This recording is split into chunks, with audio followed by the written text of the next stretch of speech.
We're going to go ahead and get started. I'm going to apologize up front. We've had a technical issue with the room sound, which we were relying on exclusively today. So we're just going to try and project for all of us that are speaking. And I do apologize for the technology. I don't know. I heard Mercury was in retrograde. Anybody from space be able to validate that? Anyway, if you know the story, Mercury in retrograde affects communications. So I'm going to chalk it up to that. So good afternoon. My name is Juanetta Ayers. I'm the Executive Director for Commonwealth North. We want to thank you for joining us for today's program, The Race to Commercialize Space. We want to acknowledge that we are here today on the traditional homelands of the Dena'ina Athabascan people, and that Alaska has more than 228 Alaska Native tribes, and we're grateful and give thanks for the diversity, resilience, and generosity of Alaska's Indigenous people.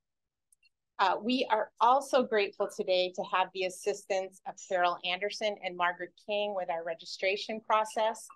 I probably am going to regret getting those two together to conspire, but I am very grateful for their help.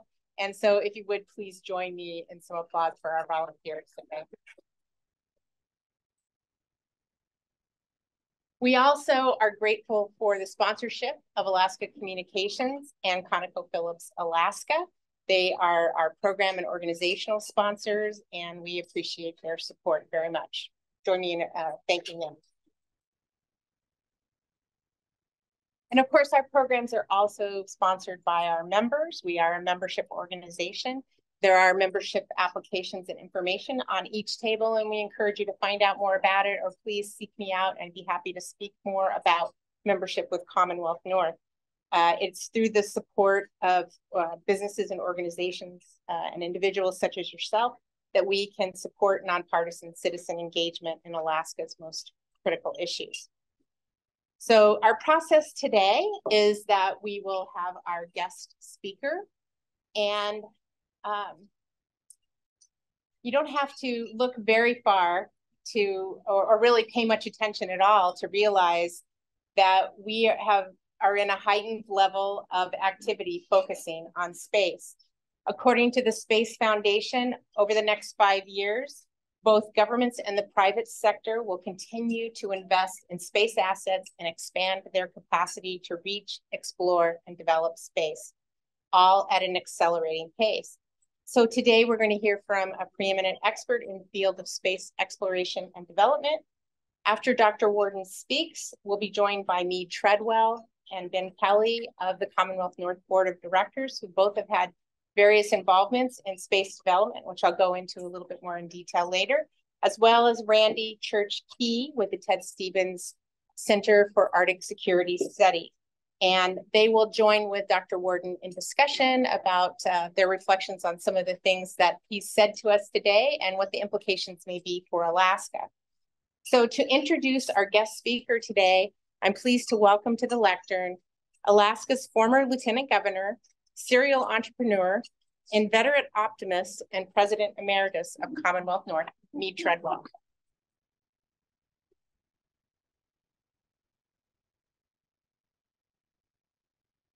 Well, thank you, Juanetta. And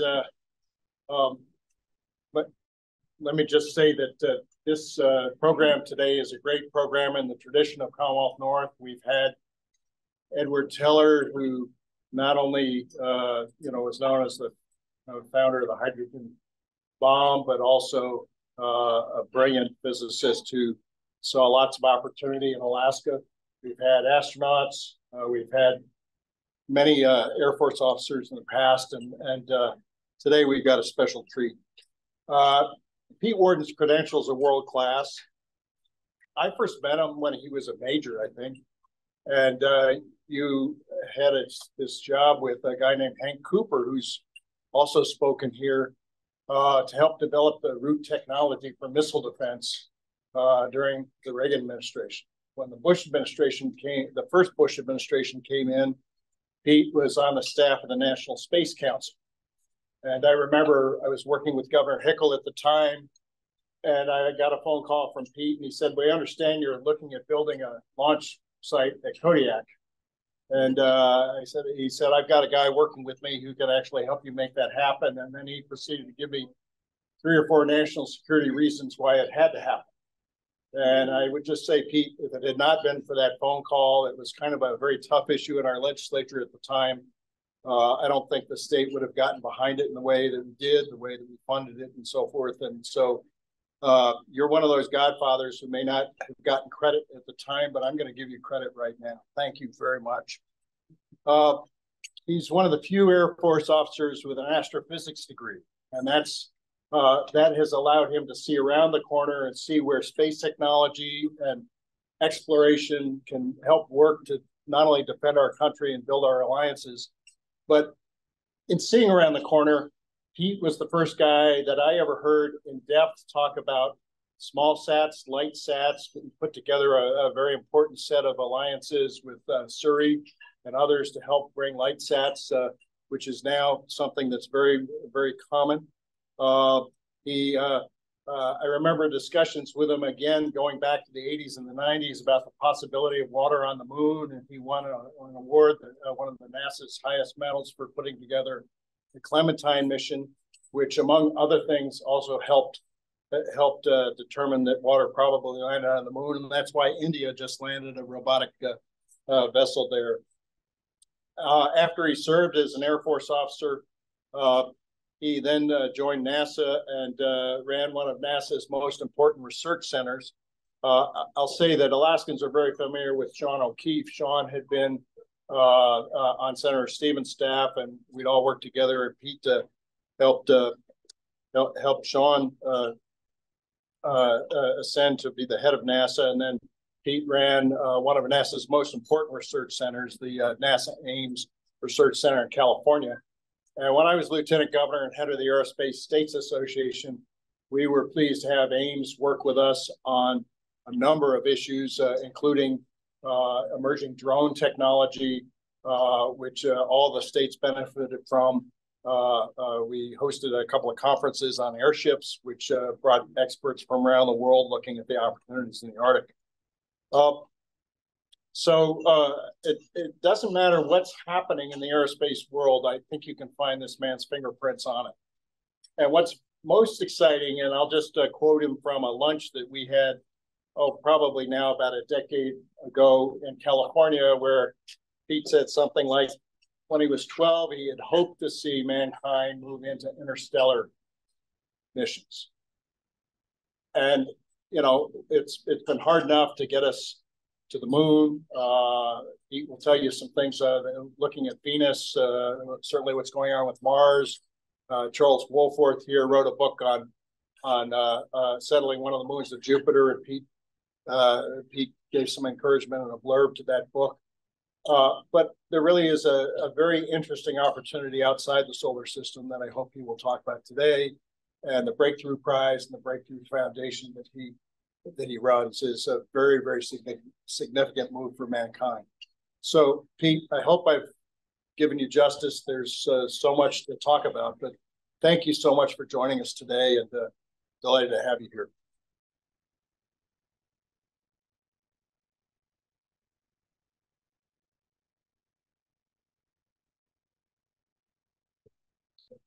Thank you, Meade. You're too kind.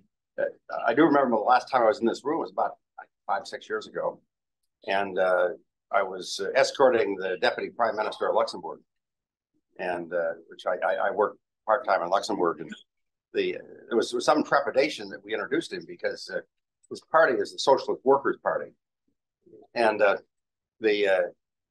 so I asked him. I said, "Are there any socialist workers left in Luxembourg?" He said, well, that's our problem. There's maybe junior bank vice presidents. And, I discovered socialists in Luxembourg are kind of, compared to other socialists, they're sort of, moderate Republicans, I think.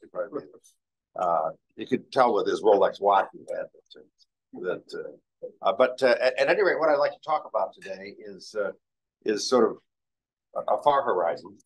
And I'd also like to sort of point out a new part of the, I would say, space community, really the philanthropic space. And, I'm an astronomer by background, as noted. And one of the little known facts is most of the large telescopes the United States has were built by private money. Living part-time in Silicon Valley, you look up on the mountain, there's Mount Hamilton is a observatory built in the 1870s that was built by James Lick, who was at that time, I guess, the richest man in California. And he wanted to leave some sort of legacy. And his first idea was to build a 500-foot pyramid in downtown San Francisco, which wasn't well received by the city fathers. So somebody said, why don't you build the world's largest telescope? And well, that's a great idea. But then he asked astronomers, and they said, well, there's this thing about fog in San Francisco, and it's kind of hard to see through. So why don't you put it in a nearby mountain, which he did. It wasn't finished until after he died. And I remember going up there with one of my billionaire sponsors. And if you go down below the telescope, he's buried in the pier of the telescope. And some smart like graduate student had put a skull when you lean down and look at it. So if you go there, it's one of the great highlights. But I turned to a sponsor and I said, "What do you think?" And he said, "I'm not dead yet." So you have to be a little careful talking to us. But let me go to the next chart. As mentioned, I am interested in interstellar stuff, and probably can't quite see the quote. This is a picture taken almost 25 years ago. The older gentleman there was Arthur C. Clarke, who inspired me as a kid with his science fiction, and this was a trip to Sri Lanka, and another colleague of mine. We were both in the Air Force at the time, and he made a statement here that said there are two possibilities. Either we're alone in the universe or we're not.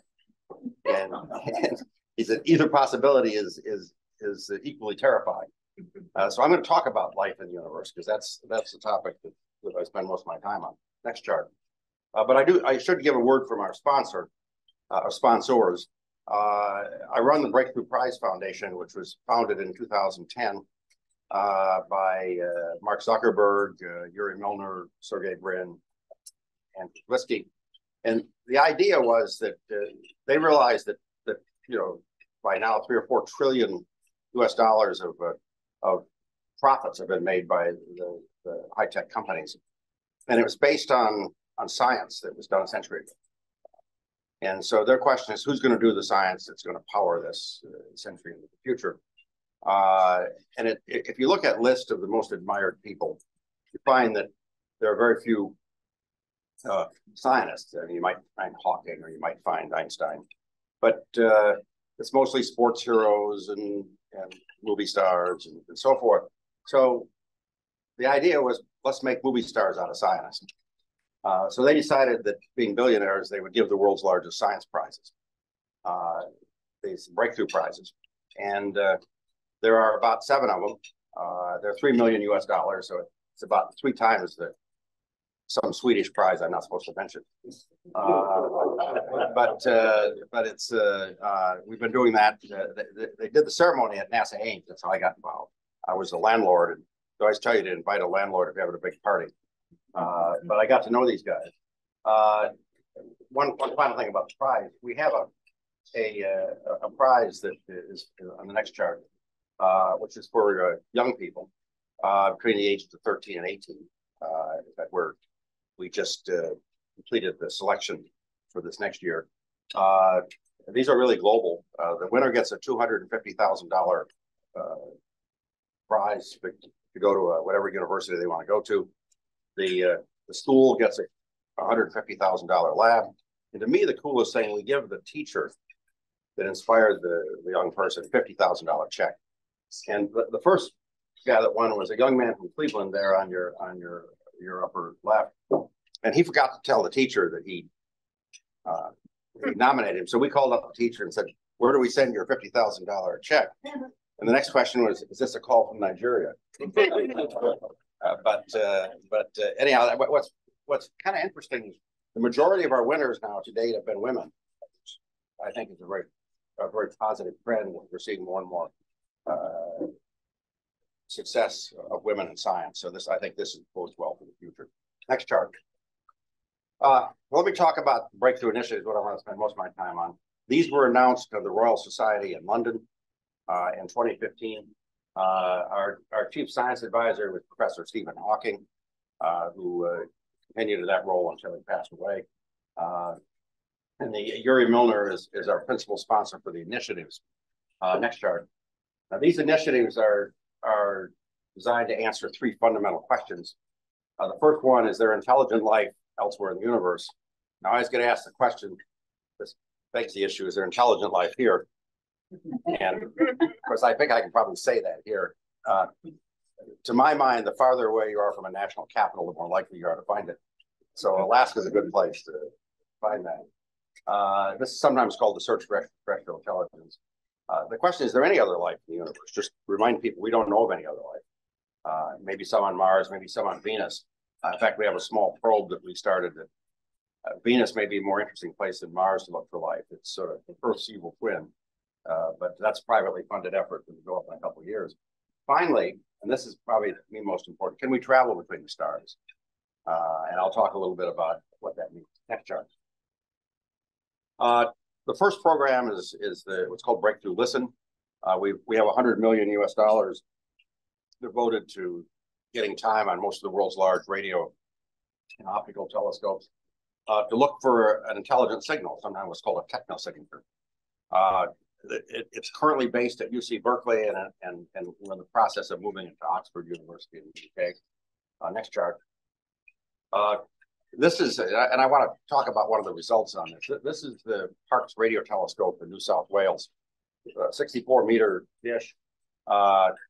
It's a very old telescope. It was built in the early 60s. It was used to receive the Apollo 11 moonwalk signal, kind of a neat thing. Well, about almost 3 years ago, I got a phone call on, it was actually Halloween, from the principal investigator who said, I think we have a signal. And so I got out a bottle of champagne, drank about half of it, and I was thinking about a second bottle. And he called me back and he said, now look, I want to make it clear that before you tell our sponsor that this is probably interference. So I put the second bottle away and I said, no, okay, how long is it going to take you guys to figure this out? He said, oh, probably a couple months. He said, okay, I want the whole team, there's like 12 of them, sworn to absolute secrecy, no, nothing said. So next chart, 3 days later, this appears in the Guardian. So, if anybody thinks you can be secret about these, that's rubbish. But next chart. I'm not going to go to a lot of detail, but this is the signal. There's the sort of green graph on the left is what's called a waterfall plot. It's the plot of radio power versus time. This is about 980 megahertz, not a frequency we use. The signal is this kind of a yellow streak you see at an angle. It lasted for a few hours, but the most interesting thing, it came from the very nearest star, Proxima Centauri, which we now know has several planets. At least a couple of them are probably more or less Earth-sized and similar thermal conditions. So this is very exciting. This is what you'd expect, a narrowband signal. It drifted in frequency, which meant it was off the Earth. Now, since then, we've looked at all this data and we found good evidence this was interference from some sort of terrestrial source, probably noise in the detector. So we're now 99.9%, maybe a few extra nines, sure that it's not an alien signal. However, what it told us is that if we really want to find an alien signal, it's hard to do this on the Earth because we're in, cell phones, everything irradiating. Next chart. So we want to go to the far side of the moon. And so we have a new program we just kicked off to privately fund a mission to the far side of the moon and put a radio telescope.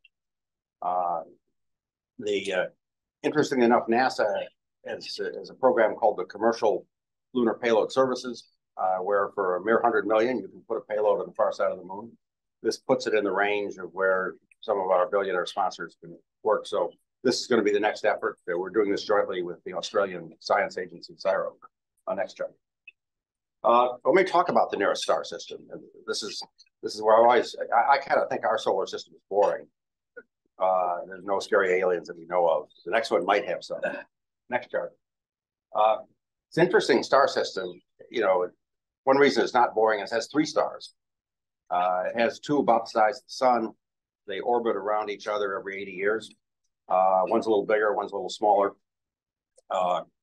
If you were in our solar system, the other star would be about between the orbit of Uranus and Neptune.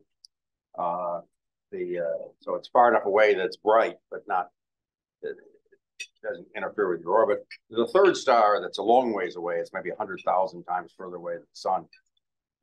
That's a red dwarf star, which is a small star, about 10% of the mass of the sun. But interesting about red dwarf stars is 80% of the stars in the galaxy are red dwarf stars. So it's all doing. Next chart. And how interesting, we didn't know. We had an announcement that we're going to try to go there, and we didn't know of any planets. But then, just showing sometimes it's better to be lucky than good. A few months after we made our announcement, the European Southern Observatory announced the indirect detection of these planets. They were nice enough to invite me to the press conference. So we were nice enough to give them $5 million, which I'm sure was the intent. Next chart. And I'll talk a little more about that in a minute, what we did there. But we have a new program with a small satellite that's privately funded that will look at the position of the 2 primary stars. We right now don't have proof of any planets in the solar type, orbiting solar type stars. This is an interesting satellite that my associate there, Kieran Groton, is the program manager for it. So if I get it goofed up, he'll give me a hard time. But it's being led for us by the University of Sydney. Interestingly enough, the satellite bus is being built in Bulgaria. There's a company in Bulgaria called Endurosat, which has about 150 employees, that is doing really, really well. So anybody says that you can't have space industry everywhere, Bulgarians are an example that you can do it. Now, it helps that engineers are only paid about 30% of what they're paid here. But moving right along. Next chart. The other thing we're doing is small telescopes from the ground. This is a student-built telescope. This is in the Kingdom of Bhutan. And for some, over beer, I'll tell you, I got to be, one of my BFFs is the King of Bhutan. And so we're putting some telescopes there like this. Eventually, we'd like to put 10,000 of these around the world. They would have a signal to noise to look at a particular kind of planet. That if it goes in front of the star it's orbiting, you can see a little shadow. There was a major mission we had when I was at Ames called Kepler. The next chart. And then this is the world's largest existing telescope. There are 2 8.5-meter telescopes in the same mount. We're going to use this one as well to look for planets around the nearby stars. So we think we got a good shot at finding things. Next chart. Now, finally, and this is a study, although I think it's likely to happen. This is the Starship, which is about to be launched for its 2nd launch, hopefully successful launch. But it's a big rocket. In fact, it's so big that you can put a giant ground-based telescope in it. So we've been doing a study. Can you put a 6.5-meter space telescope in there? And the answer is yes. But the nice thing about it is you don't have to use a special mirror. You can use a ground-based telescope mirror. So this is still in a study phase, but we think there's some possibility that we could launch for hundreds of millions a 6.5-meter space telescope. one of its primary purposes would be to study and see if we can directly image planets orbiting Alpha Centauri. Next chart. This, by the way, is the mirror that we might launch, being built at the University of Arizona. This is what changes the paradigm with that new rocket. You don't have to build things lightweight. This mirror weighs 11 tons.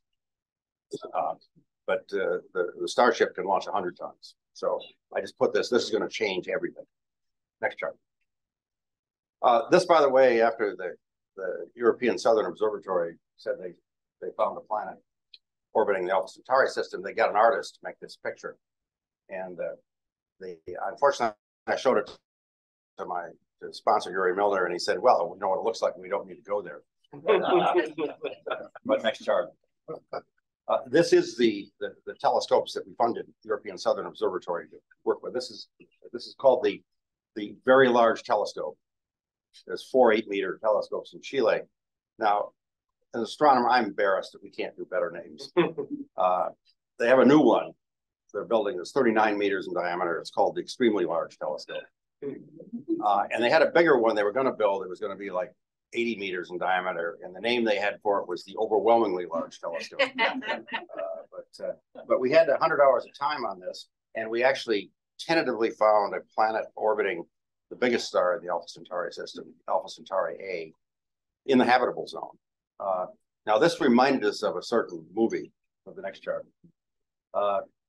This is from Avatar, and you know, the key thing about Avatar is it featured a giant planet orbiting Alpha Centauri A in the habitable zone that had moons that not only were inhabitable, but were inhabitable. So this was kind of cool. So our sponsor got in touch with James Cameron. Next chart, and you can probably see his picture there. He gave a talk at our conference a couple of years ago, and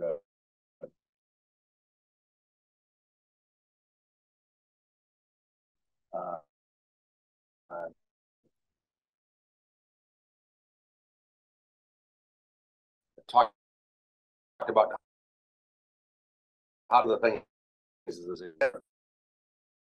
probe stellar. When we started our program, Hawking and others, we had a study team, and we looked at how do you go to Alpha Centauri. It's 300,000 times further away than the sun.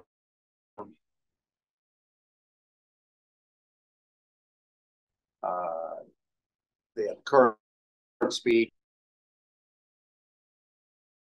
about 1,000 years, and we do it again.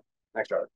The original answer wasn't very good, but somebody remember there's an old idea of the next chart is sailing on heavenly winds, and this is Kepler in 1610 wrote a letter to Galileo. There's not standard winds in space, but there is light. Next chart. And so we're looking at a light Ram-class satellite to a light sail. Push it for about a half an hour and get it to 20% light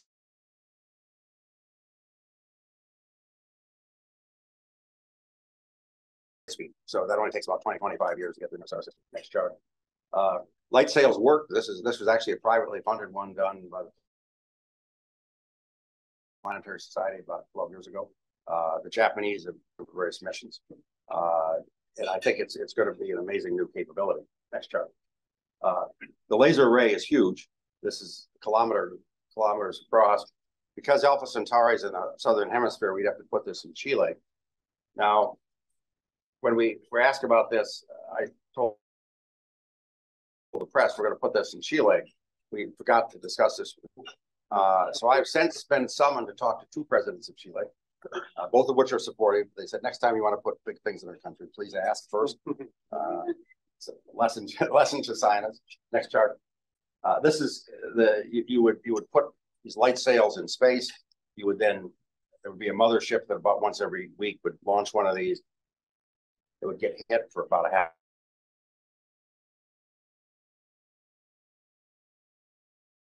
an hour by the laser. It's a kind of an ethical and interesting issue.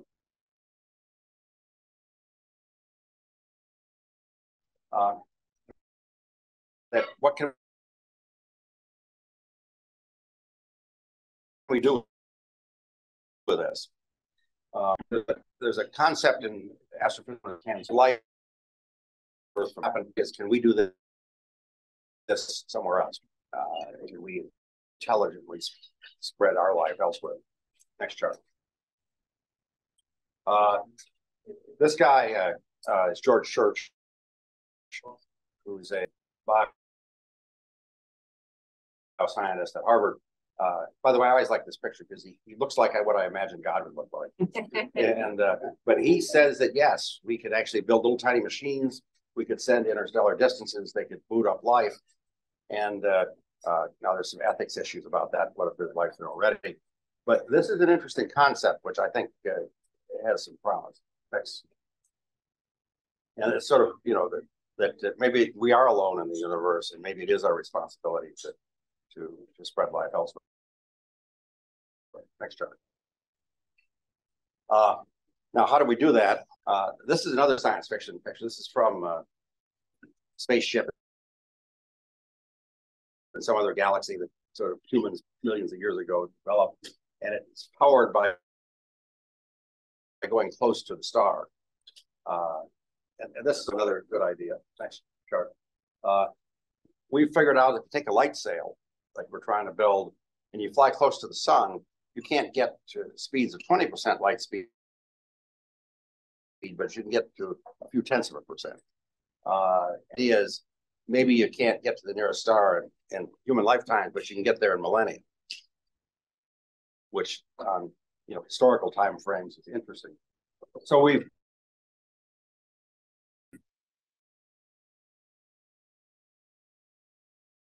kicked off some studies that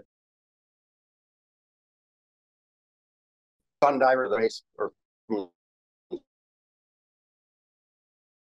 system, you unfurl kilometer scale sail, you fall in towards the sun.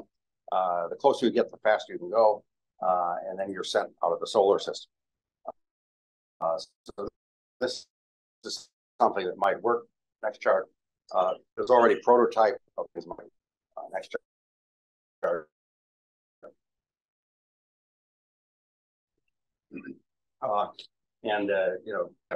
Yes, but our grandchildren may have the opportunity to do this.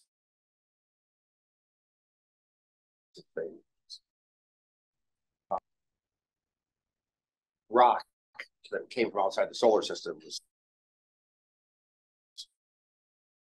was observed. And the solar system. I've written a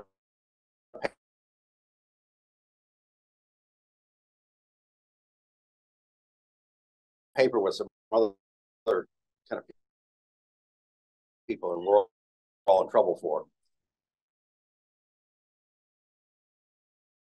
it. We could plan it without killing. That one way is really sun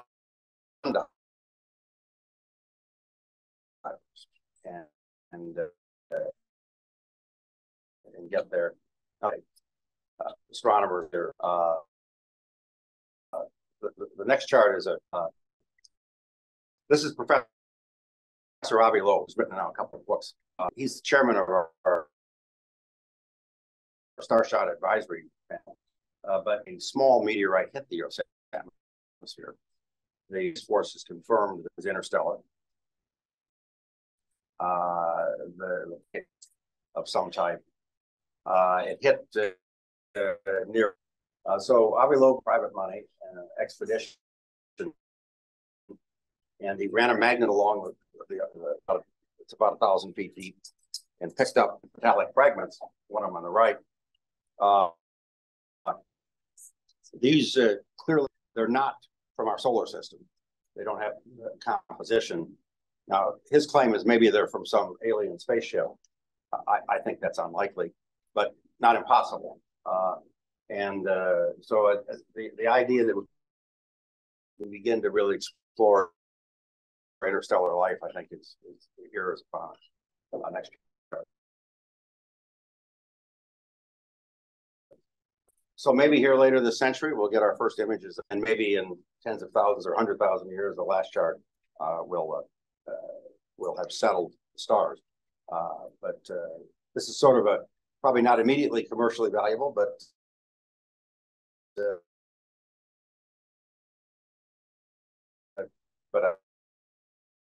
I think the technology is coming along, and the fun. Too much. So we're going to have me go here, and we'll continue the discussion. Yeah.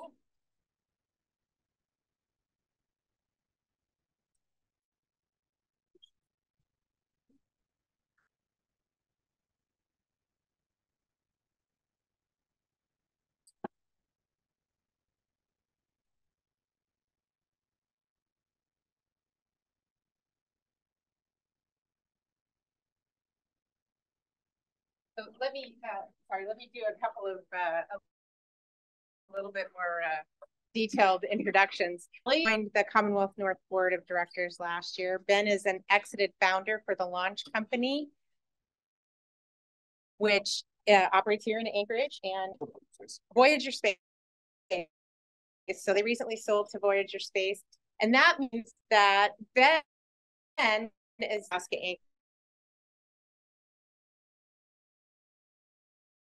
Anchorage Center for Economic Development. So he's sharing that, not other interested in intelligence, and introduced Mead earlier, well known to you. And Randy Church Key is, was it last fall that you went to Ted Stevens?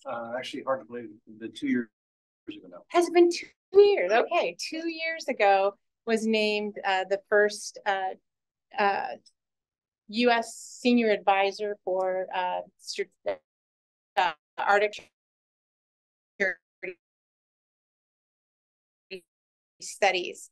And although it's located the AF unit for the university, you're still based here in Anchorage. I'll clarify that for you. Okay, all right. Well, that sounds great. Well, so please join me in welcoming our additional panelists for a discussion with Dr. Worden today.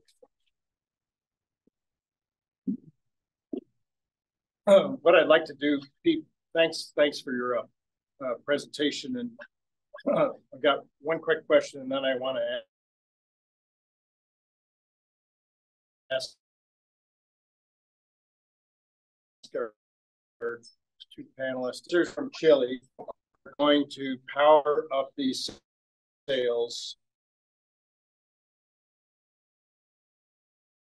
and send a bunch of sensors.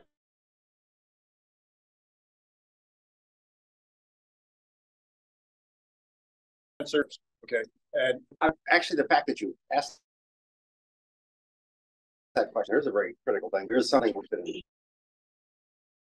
and particularly in northern Alaska. The prototype system for this is kilometer scale. It's like 100, 50 to 100 meters, and the ideal place to put that would be at a high latitude, and it wouldn't power things to interstellar, but it would power things to go throughout the solar system, particularly perpendicular to the ecliptic. We don't know anything really about what's perpendicular to the sun. So this kind of system, the interesting in the far north, you could push something, for 24 hours a day for. So this is something we could do in 10 years, and this is a few hundred million, not many billions. So this is something that I have in mind of trying to sell. It's a scientific effort, but it's one that has a lot of potential for science that would be done by space. Let me just interrupt for a second. I've got you over here in this cozy corner, but I would just want to remind you to try and project out to our audience. Don't look at me. Look at that. Great. I'm going to ask Church to first off, clarify your background, but just one other thing in the introduction. We have two Air Force general officers at this table, and run first the Arctic Domain Awareness Center, and now the Ted Stevens Arctic Security Study Center, and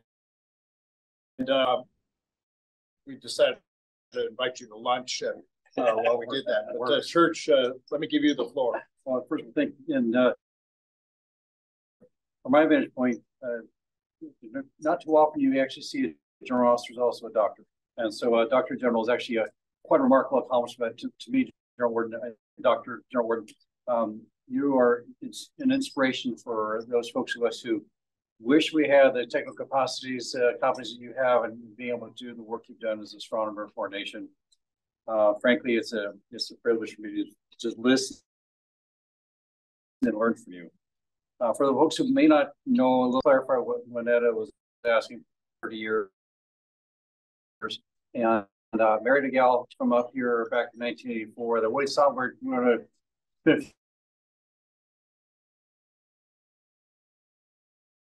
in the Air Force. After a while, years clicked by, and then unfortunately decades clicked by. And eventually, we were serving in European theater. A lot of years, by half my career, a bigger airplane driver and a commander of a lot of different levels of operations, mostly in the airlift, refueling, and mobility community, some bomber experience. But most importantly, a lot of time in the international arena and in the joint force. So in this, I had the privilege of coming back in 2015 after 30 plus years in uniform, having finished up my career service in the Palm Mill arena, kind of the unsexy part of the work compared to what Dr. Strategically,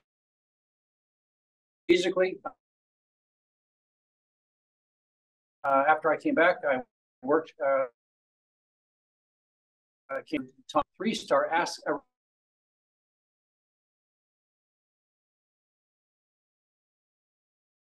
retiring 2-star, and so I got to be involved in the Arctic Domain Awareness Center at the University of Alaska Anchorage, which was a Department of Homeland Security Center of Maritime Research focused on the Coast Guard Arctic Mission, and actually have spent a lot of all the way since the days as being a second lieutenant. The privilege of being able to help along the way. Then our center tried to demonstrate as part of our activities the things that a DoD Regional Center would do if it was focused on the Arctic. Not intended that it would go anywhere across the transatlantic region. And we look at allies and partners anywhere in the world.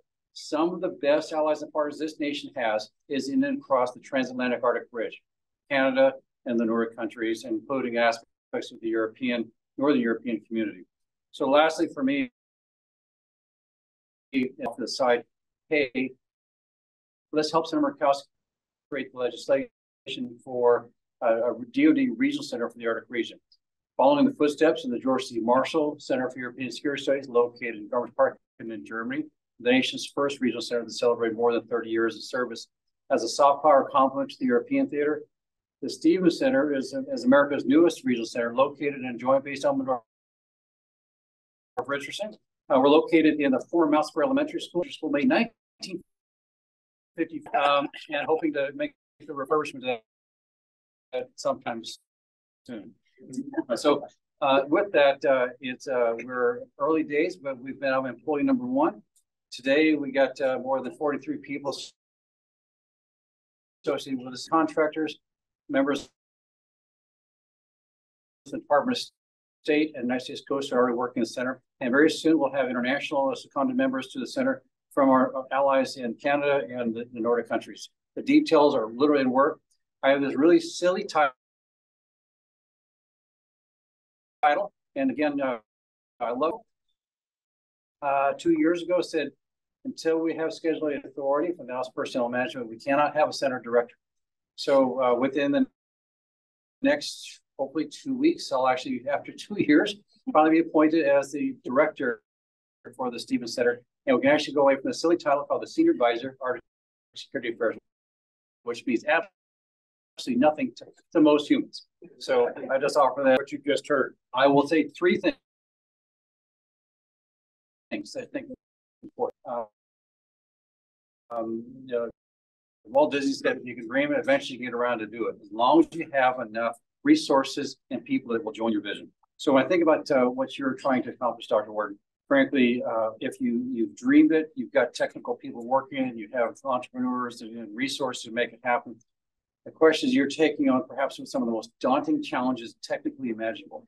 So as you think about this, well, to me, one thing I worry about is that we thought through the things that are, are we imagining enough? The idea about powering lasers, about what other things that could be those game changers in technology that could actually over piece of this. When you think about this, the power of we growing the biggest tent possible, because frankly, the more people, I remember I was inspired by that. In fact, I used to, have the plastic cut out paper bag, put on my head, underneath in the car, literally pulling my feet up on the bench seat, my feet under my head under the pedals, pulling all the fuses, thinking that would actually be helpful in my imaginary spacecraft. And my mom and dad saying, "How come you broke the car to the equation?" And you have essentially the power of we by growing a bigger tent. We're frustrated, we never got to be NASA as kids. Maybe you can join a merry band. More people join your merry band. That's the second last thing I'd offer. Thank you. Back to you, sir. Ben, you are a guy who's worked on commercialization of space. And as I said about Pete in our introduction, he had a role in getting Kodiak started and had a role in LightSats that Kodiak can launch. You've had a role in helping to stabilize and make more regular space launch all over the world. What's your reaction to what you've heard, and what do you think as an entrepreneur in residence that Alaskans could do? Yeah, great question. I guess I'd address it in two parts. First and foremost, thank you for your talk. I think after being very blunt, I think after selling my company, I worked for SpaceX for a long time. When I started my company, they were my first client. Very thankful for that. But I think at the end of 10 years from grad school to now, being in the space industry, I feel a little cynical. It's hard to develop technologies, and it's hard to do them in a way in which they're quote unquote commercially viable, especially when often your quote unquote commercial customer is either the DoD or NASA. And I think it's heartening to that innate human desire to explore and to do so for the good of humanity, the good of the world. Profile. Because with my wife, I was like, I think I'm done with space. And what I realized is I think I'm done with that version of it. And I love to see this sort of work happening. That being said, our company specialized in designing spaceports and building hardware for rocket interface and connects kind of around the US, first here in Alaska, helping augment Kodiak, then around the rest of the US, and then around the world now. We worked on rapid applications of launch, which is something they're still working on with Starship, being able to move goods anywhere in the world on point-to-point cargo, standardizing those sort of. But Alaska's role, I'm reminded of growing up kind of as a bush pilot here. And I think often back to some of the first missions I went on trying to land rockets on the barge for SpaceX. When I'd show up, and I've told the story a lot, but I'd show up in extra tufts with a duffel bag full of tools, supplies, ready to go. Everybody else is showing up in flip-flops and Ray-Bans. And I'm like, we're heading across the Gulf Stream into the North Atlantic in hurricane season. So where do you think you're going? They're like, vacation. And I really felt like the datum of growing up in Alaska prepared me a lot more for the realities of that kind of work. We'd be out 2 weeks at a time if the launch site was scrubbing. waiting for a rocket to maybe come and blow up the barge we'd built. And they're just throwing up. They're begging us to call the Coast Guard to go home. You know, they're wondering why they ever got into this. And it's like, wow. I think our data, and so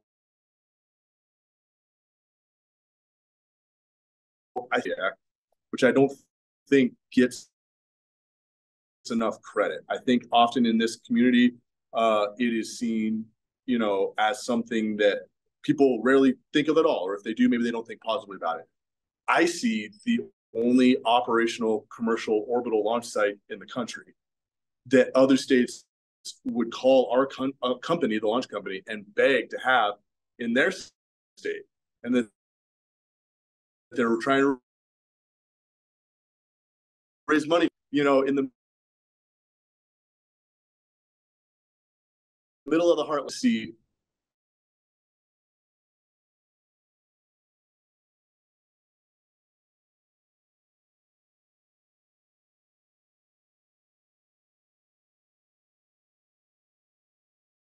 you know, a little more appreciation, recognition for what we have going on there, and really find others to do things for us. There's a lot of opportunity, even in building a huge laser array that might, you know, push some of these small satellites.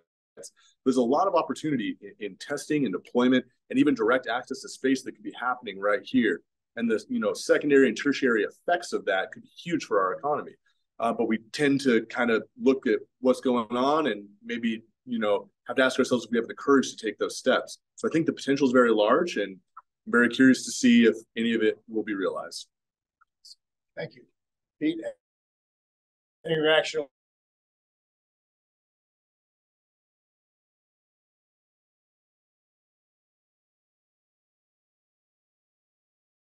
What you just heard?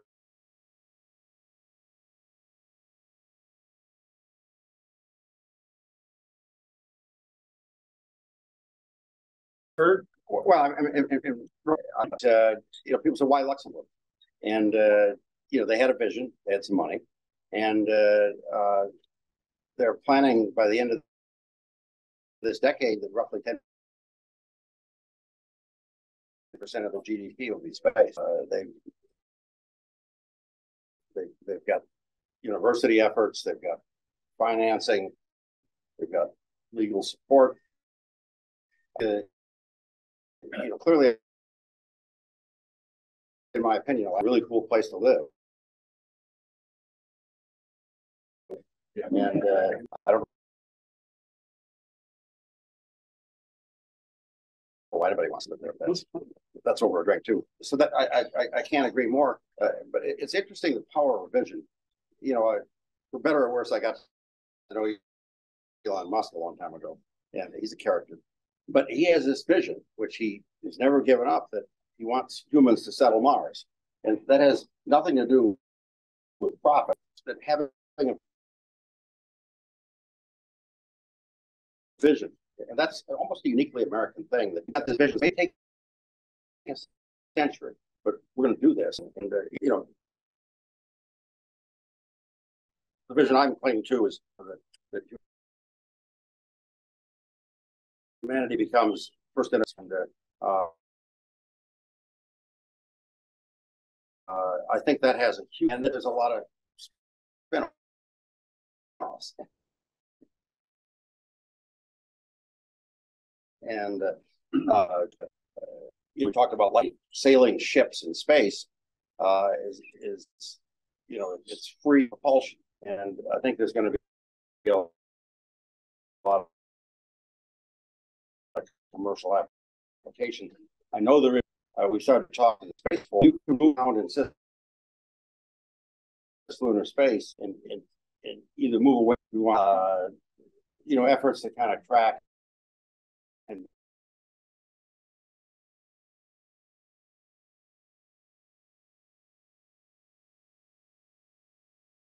do that. And you can think that this is hard. And you know, once this won't work, but you know, human ingenuity is really powerful, and it'll happen a lot faster than you think. I mean, the first idea is that we go to the moon. They actually mostly started in Germany and a little bit Goddard, but with Hans Oberth and others in Germany. That this is in the 1920s, and half century we did it. So I think that and they were sort of laughed at. Okay, this is going to take forever and never work. But by the way, there's a movie called the Woman in the Moon is a 1929 movie in Germany. It's the first time that counting backward of lift off online. So we've got just for those of you planning your day. I've got a set of rapid fire questions for the panel. And Church, if there's more you want to say, please when we get to you. But and I'm going to say this about the timeline. You had Arthur C. Clarke there. Arthur C. Clarke wrote a paper in 1945 that said maybe by the year 2000, we'll get to having geosynchronous satellites. So about 1962, early bird was 62. So don't get stunned by these long times. See life in the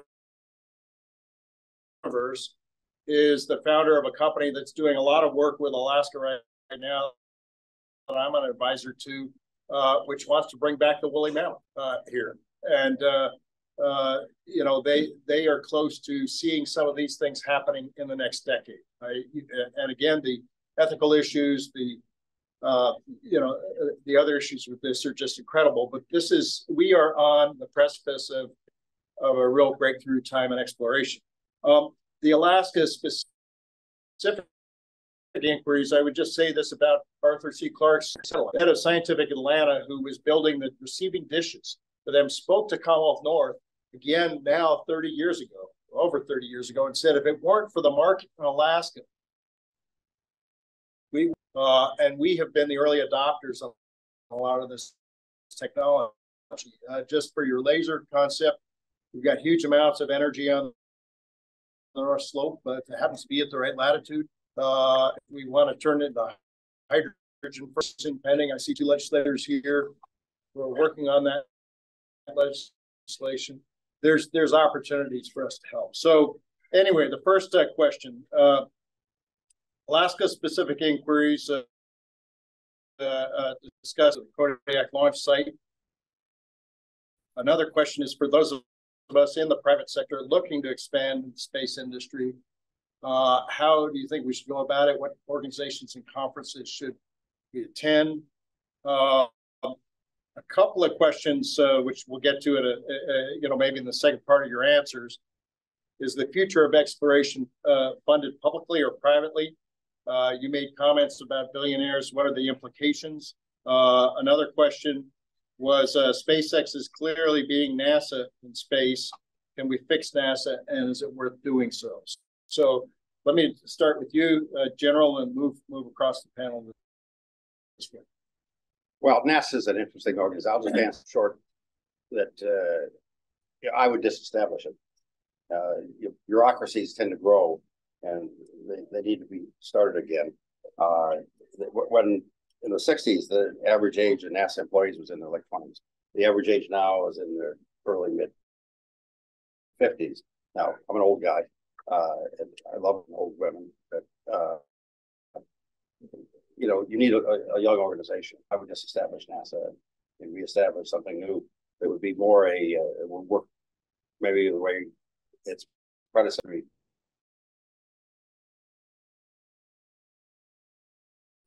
The objective of NASA should not be to do the exploration. Thanks. Church? I'm driven by the fact that the title of this event was the race to commercialize space. I think by the fact that government never keeps up with the pace to industry, and if we're going to do things that are going to be innovatively different as a nation, command-driven approaches don't work. They never work anywhere in history. It really is the inspiration of the entrepreneur. So if we're going to make commercialized endeavors in space, we can perhaps have the nation that's best equipped to do it, my nations to join that crusade, if you will, to do commercialized space and push the envelope. We look at folks like the Russian Federation, which has they live in a miserable construct of government.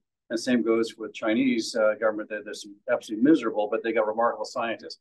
Only the United States can actually be the real rational leader in the idea of commercializing space. And only if we leave commercial can we let get the business of bureaucracy out of the middle of it and help them be the enabler the general just articulated. Over.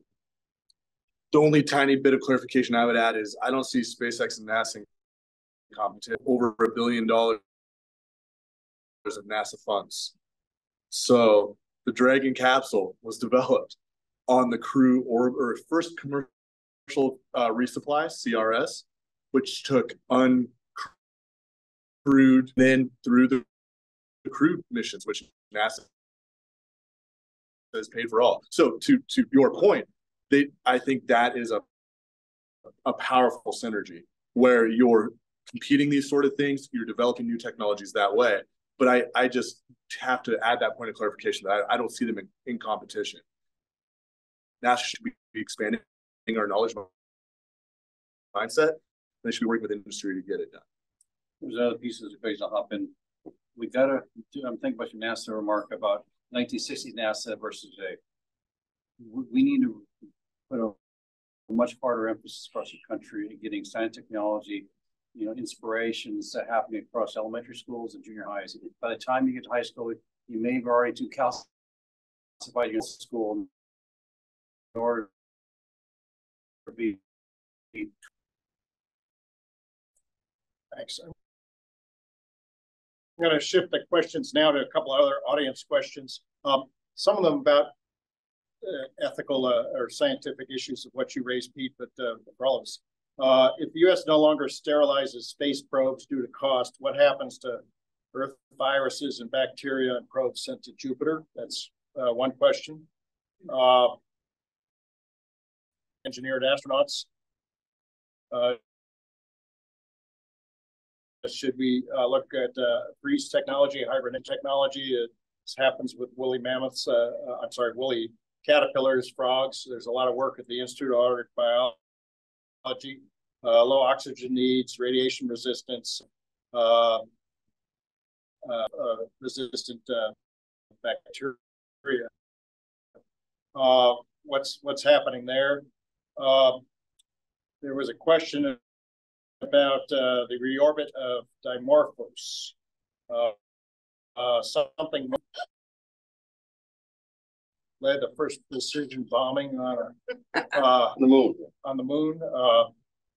But what happened in a second? But anyway, we're going to try to wrap those up really fast. Yes, the big ethics questions. The question of sterilizing U.S. payloads is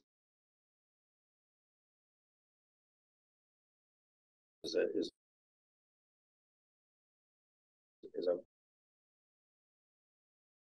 great everybody else's, but it's the other thing is even though that NASA does a huge effort to decontaminate like these landers, they're not completely sterile. I mean, you can do they're sitting in a launch pad, they get microbes attached to them.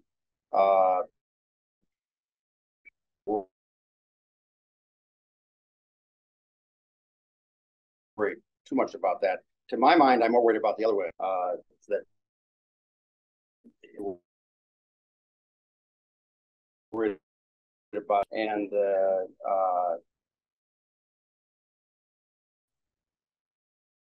interesting stuff. And we don't know that we have to be very careful not to bring things back to Earth, whether it's development, but those are clearly very major issues.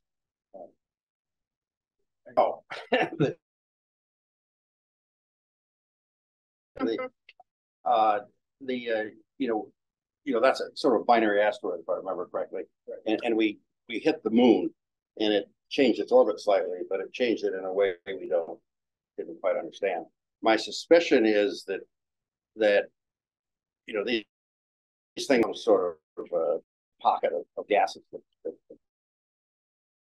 is slowly escaping and pushing it. That's sort of, when you fiddle with, nature fiddles back sometimes.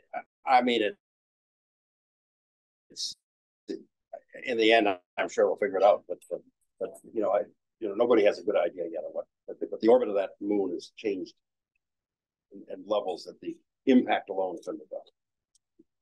So maybe it's aliens. I don't know. Gotcha. So the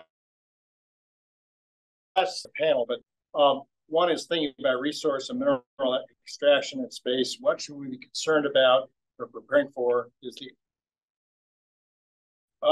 us behind other nations? Does this matter? That's not number one. Visits to Alaska. You've talked about ways to use space technology to better harness our resources here at home. You talked on an example that could have tremendous effects here in Alaska. I think the other question I'd like to ask all of you on the panel is, we built missile defense, we got out of the ABM treaty right after the 9/11 disaster, the 9/11 attacks. We fielded and deployed missile defense since, and the Russians, they're bombers offshore. They're really full of cruise missiles. You told me, Pete, 30. We also now have hypersonics. And what's the next stage for missile defense? And does Alaska have a role in the same way that we've had for ballistic missile defense? And Church, I know you've looked at. I'm sometimes the needle in your side saying, let's talk about strategic issues in the Arctic. And this is a big one of them. So anyway, let me ask the panel to see if we can address these questions, and then we'll go to closing statements. Well, I'll start off. I mean, you hit us when you think of vulnerabilities. This is nation GBI really are intended to counter a small volley attack against our nation. Imperfect as it is, it's hitting a bullet with a bullet, and that's the biggest maneuvering. It's a bullet that's actually got a predictable trajectory. When you think about the aspects of keeping this unclassified, when you look at a maneuvering bullet, then that greatly complicates the math equation as a math major once upon a time. So it kind of excites me. But the reality is today is that we need to really rethink, and this is the problem set you're getting at. The way we've done countering the national threats from ballistic missiles and cruise missiles, which is the golden BB when it's really hard to detect, let alone detect, but then to engage. We have technology solutions that are not going to get us where we need to go. We have to re-engineer the problem. We have to re-ask the problem of a nation from space, as opposed to protecting our nation from the ground. That's one way I'd perhaps start and stop for this because we're based on time. Hypersonics, though, lastly, it only gets worse. So you think about Mach 6, I've gone fast long at Mach 1.6. Mach 6, oh my God, that's moving out. So the question is in the atmosphere. In the atmosphere. Now that's obviously not. You're right, not atmospheric. But within the atmosphere, 1.6. When you think about if you're talking about leading the duck, you got to get an awful lot of lead on that one at Mach 6. Questions? Maybe I can say there's two solutions. One is the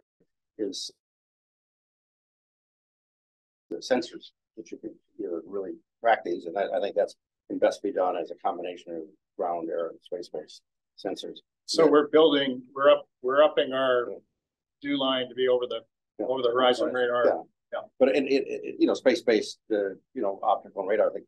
The other thing is, you know, this is probably still politically incorrect, but you know, it's kind of hard to outrun a light beam. And you know, best we can do is 20%. And so I mean, I think that we ought to relook at lasers, and including in space, even though that's, you know, argument. But he's shaking his head. Or the Air Force officer behind him. That's right. Yeah. But I mean, this thing can all be done. And it's Nothing for me on that. I'm new. something that we worked a long time ago was airships. Sergey Brin has an airship that's about to be brought out of the hangar, solar powered airship. And this is an example of a billionaire.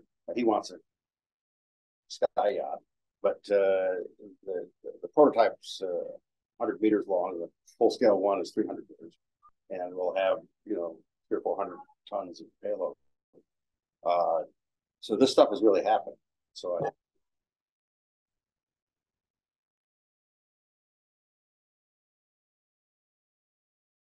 Talk about some other things. Church, is there anything you'd like to add, or closing remarks? Well, first of all, it's about our guests, and from my vantage point, you're an inspiration.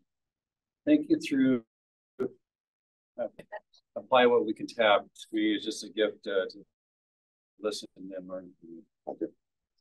Yeah, I would just say briefly back to my original comments that it's great to hear some of these foundational scientific efforts and to realize that Alaska can be a part. And I would love to, you know, just challenge each and every one of us to think about how life can be different here, what life we want to have, and how we can be courageous about how we engage with that going forward. So thank you for your time. Church, we'll reattack. Think about geosynchronous orbits. Okay, well, we kind of run out of schlitz when we get to the polar regions when it comes to geosynchronous, what it can do to benefit us on Earth. This is the era, and this gets back to Kodiak. Polar orbiting is the future. That's okay, right. At least for the higher latitudes, because we can't do geosynchronous to do a damn but here. But polar orbiting matters. Kodiak is a perfect place to leverage that. Best place.